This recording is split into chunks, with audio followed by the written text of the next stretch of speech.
Good morning friends. I am मेंकिजार from think and grow systems.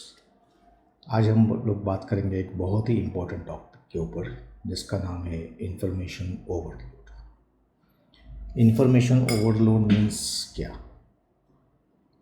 If we strictly go by definition, information overload is a state where an individual receives more data than they can process। मतलब आपके दिमाग की जितनी क्षमता है data process करने से उससे कई गुना ज़्यादा इंफॉर्मेशन हम लोग रिसीव करते हैं।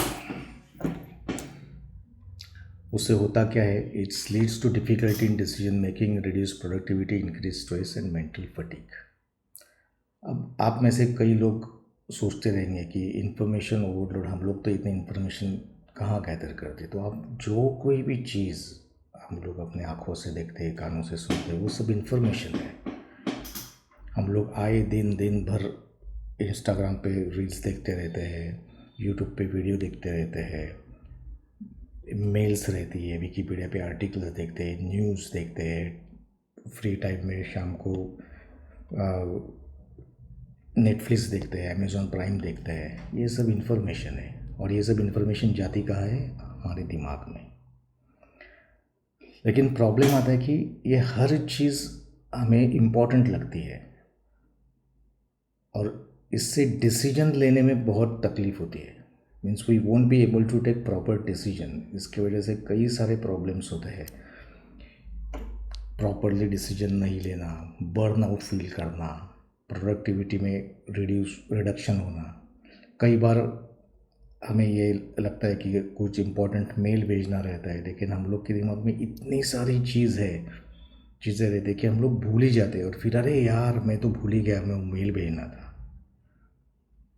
अगर आपको यकीन नहीं आता तो I just want to share you few data with you. 2025 में, in 2025, approximately 6 hours and 40 minutes per day users online रहते हैं। This total reflects a significant portion of a day, over 1/3 of working hours. मतलब 24 घंटे में से अगर हम लोग 6 घंटा जो हम लोग नींद में रहते हैं वो हम लोग बाजू करें तो हमारे पास रहते हैं खाली 18 आवर्स एट अवर डिस्पोजल। उसमें से 6.5 घंटे से भी ज़्यादा हम लोग मीडिया कंजम्पशन में लगे हुए रहते हैं और ये मीडिया की पूरी खिचड़ी बन जाती है हमारे दिमाग में। और फिर समझ में नहीं आता कि कौन सी चीज़ इम्पोर्टेंट है, कौन सी पहले करूँ, कौन सी बाद में करूँ। अगर हम लोग इसको जीबी या एमबी के लैंग्वेज में कन्वर्ट करें तो as of 2025 the world is projected to generate and consume over 181 zettabytes of data annually। 181 zettabytes, my god। zettabytes मतलब क्या? हम लोग MB GB TB तक वी आर कंफर्टेबल। मेरे पास 2 TB के हार्ड डिस्क है। I have a hard disk of 4 TB। Just to give you an example, see this. We are comfortable till here, 1 TB, 2 TB, 5 TB, 4 TB। 1000 TB is equal to 1 PB, petabyte। 1000 petabyte is equal to 1 exabyte, and 1000 exabyte equal to 1 zettabyte। So you can just imagine quantum of information। और ऐसे हम लोग कितनी consume करते हैं? Approximately 181 zettabytes globally। It's huge। ये सब information overload से हम लोग बचे कैसे? क्योंकि अगर आप में से कई लोग इसकी ऑलरेडी शिकार हो चुके हैं या आगे जाके इसके शिकार होने की संभावना काफ़ी ज़्यादा है, तो क्या ये इस इंफॉर्मेशन ओवरलोड से बचने का कुछ तरीका है? Yes, there is a very simple and effective technique to get the things organize. अगर हम लोग ये इंफॉर्मेशन को प्रॉपरली ऑर्गेनाइज करें, not according to type but according to its utility value, तो हमारे बहुत सारे problems, almost 90% of the problems solve हो सकते हैं। कैसे? चलिए देखते हैं। अब रियल प्रॉब्लम क्या है? रियल प्रॉब्लम आज लैक ऑफ इंफॉर्मेशन नहीं है, इंफॉर्मेशन का ओवरलोड होना है। और उससे क्या होता है कि एवरीथिंग बहुत ही अर्जेंट लगती है।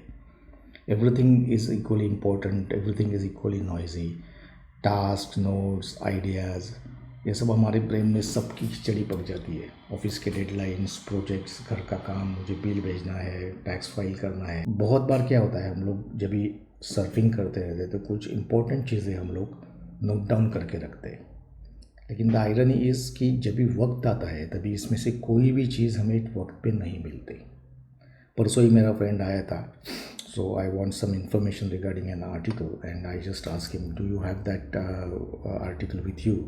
तो उसने अरे हाँ अभी देता हूँ, मोबाइल निकाला, खट खट खट खट खट 10-15 मिनट तक वो खाली ढूंढता रहा और बार बार बोल रहा था, अरे यार मैंने किधर तो सेव किया था वो आर्टिकल, किधर गया पता नहीं, किधर गया पता नहीं। ये हमारे साथ सब लोगों के साथ होता है। सो आइए देखते हैं कि how to organize the information without using any software. Simple 4 folder structures. आपको खाली 4 फोल्डर बनाए हैं, 4 फोल्डर। ये मेथड का नाम है पैरा। ये टियागो फोर्टे का नाम शायद आपने सुना रहेगा, उन्होंने ये मेथड इन्वेंट की है। The para method was popularized by Tiago Forte, the creator of building a second brain. Simple framework है designed to reduce your mental clutter. That's it. The main important philosophy behind this framework is don't organize the information by what it is. Organize it by how it used. Para is result of that idea.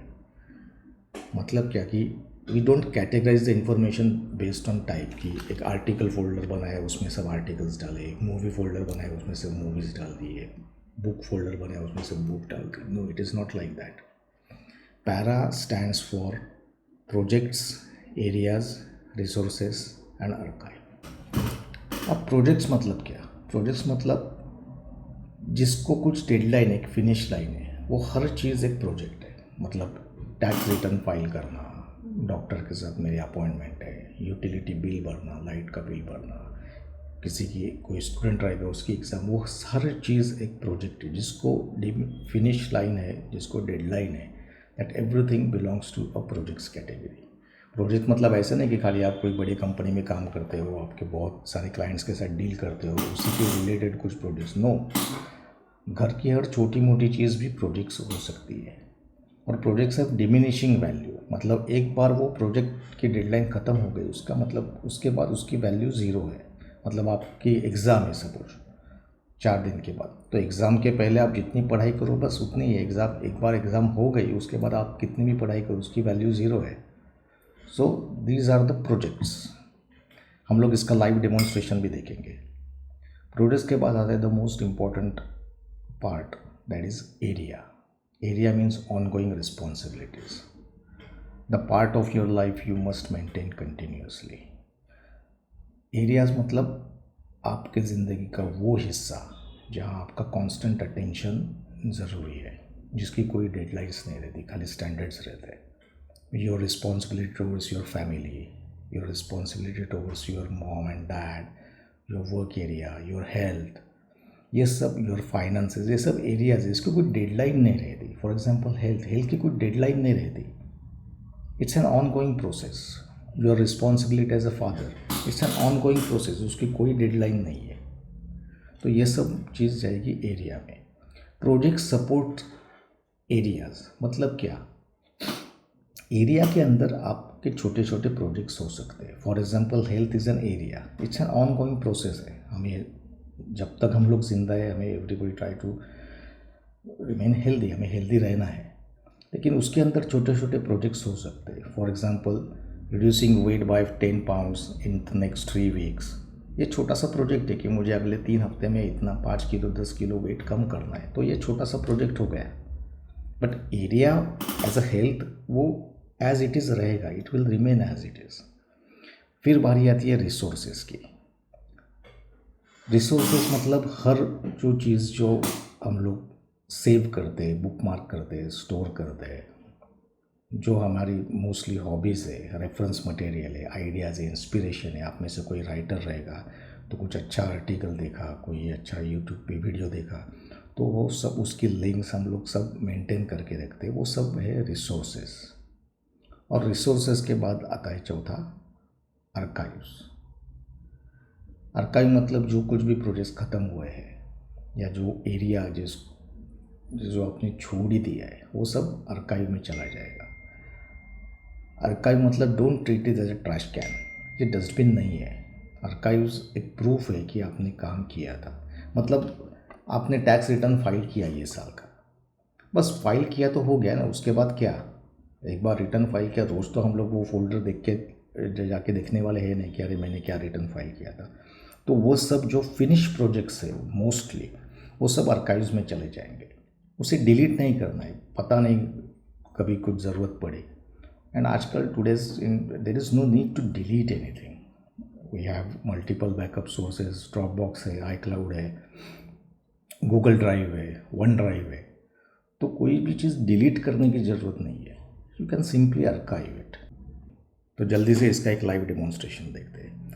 You see मेरे यहाँ पे there are 5 different folders, projects, areas, resources and archives, और एक 5वां folder भी है called inbox.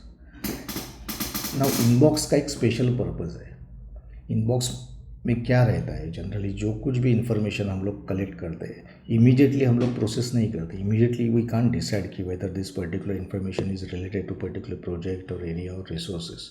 तो वो सब चीज़ मेरे इनबॉक्स में जाएगी, और जब भी शाम को, दोपहर को, जब भी मुझे टाइम मिलेगा तो I will segregate and bifurcate कि पर्टिकुलर थिंग कहाँ बिलोंग करती है। whether it is related to any project I am working on, it is related to any area, or it is related to any resources। नहीं है तो ठीक है। अब प्रोजेक्ट्स के अंदर मेरा नॉर्मल रहता है, जैसे टैक्स रिटर्न्स फाइल करना या जो कुछ भी। एरियाज़ मतलब मेरा फैमिली, बिजनेस, फोटोग्राफी, इसके बारे में भी बाद में बात करूँगा। रिसोर्सेस मतलब मेरा वर्क, म्यूज़िक, जो कुछ भी मेरा रिसोर्सेस है, मतलब जिन चीज़ों में मुझे इंटरेस्ट है वो सब रिसोर्सेस में जाएगा। आर्काइव मतलब जो कुछ भी पुराने बिल्स है, पुराने टैक्स रिकॉर्ड्स है, पुरानी रिसीट्स है, वो सब आर्काइव में चले जाएंगे। नाउ रिसोर्सेस एंड एरिया, ये सब थोड़ा सा फ्लेक्सिबल है। The line between areas and resources is not very straight, it sometimes get blurred. कैसे? For example you are interested in photography, okay, तो आपने फोटोग्राफी के रिलेशन में बहुत सारे रिसोर्सेज जमा किए, you already collected a lot of resources regarding photo, okay. तो समझो एक हाइपोथेटिकल एग्जांपल लेते हैं कि आपके फ्रेंड के घर पे कुछ छोटा सा इवेंट है और उसे पता है कि you are a very good photographer. तो उसने आपको सपोज रिक्वेस्ट की कि अरे यार मेरे घर पे एक छोटा सा फंक्शन है, can you just come and takes few snaps. तो आप भी सोचेंगे ठीक है, बहुत ही क्लोज फ्रेंड है, वो उसकी मदद करे। तो आप क्या करोगे? आपके पास ऑलरेडी सब ऑल द रिसोर्सेज रिक्वायर्ड है, तो you will create a small project, friends event at friends house, और फिर आपके पास जितना भी फोटोग्राफी रिलेटेड मटेरियल है ये सब ये प्रोजेक्ट के अंदर चला जाएगा। फिर आपने एक्चुअल पिक्स ले ली, सपोज इवेंट पिक्स। तो एक बार ये इवेंट हो गया, आपने उसको फाइल्स दे दी, फिर इसके बाद ये इवेंट पिक का क्या करेंगे? It's not a running project, हो गया ना, इवेंट हो गया, तो ये सीधा जाएगा आपके आर्काइव फोल्डर में, और फिर ये जो फोटोग्राफी करके जो था ये वापस आपके रिसोर्सेस में चला जाएगा। तो भी मेरा अब ये फोटोग्राफी एरिया कभी बनेगा? सपोज़ आपने बहुत ही अच्छे फ़ोटोज़ निकाले और बहुत लोगों ने आपकी तारीफ़ की, और कुछ और फ्रेंड्स ने आपको रिक्वेस्ट की, अरे यार हमारे घर पे भी फ़ोटोग्राफी करने आ जाए, कुछ इवेंट से बहुत ही अच्छी फ़ोटोज़ निकलता है। तो आप भी सोचेंगे यार मुझे तो फोटोग्राफर ही बनना था, किधर इस झमेले में पड़ गया, कौन सी जगह पे जॉब कर रहा हूँ। And if you decided to shift your focus and you decided to become a full time photographer, at that precise moment when you decide to change the course of your life, this photography resource will become an active area. फिर ये resources के अंदर से निकल के areas के अंदर जाएगा, क्योंकि आपने डिसाइड कर लिया ना that you want to become a photographer. So now ये एक एक्टिव एरिया हो गया, it requires a constant attention. और आपका जो भी रिलेटेड वर्क रहेगा, जो एग्जिस्टिंग बिजनेस रहेगा, वो सब रिसोर्सेज से आर्काइव में चला जाएगा। इसे डिलीट करने की ज़रूरत नहीं है। No, it's not like that. कभी भी आपको ज़रूरत पड़ सकती है। Photography is also it's a new venture for you. You might try it for 6 months, 1 year, and then you can decide. So areas and resources are quite flexible. इसकी position interchange होती रहती है। जब भी आप कुछ ड्रास्टिक डिसीजन, आपका जो करियर में ड्रास्टिक डिसीजन लोगे, एट दैट टाइम एरियाज और रिसोर्सेस अपनी जगह बदलते हैं।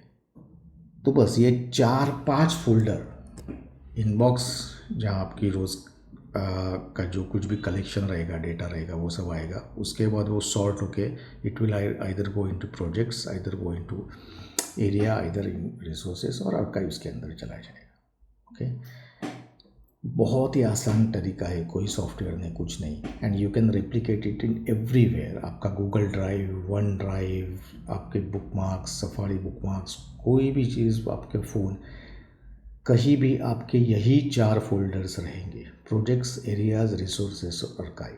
तो आपको कभी भी कोई भी इंफॉर्मेशन, कोई भी आर्टिकल, न्यूज़, बुकमार्क ढूंढने में कभी भी परेशानी नहीं होगी। ओके,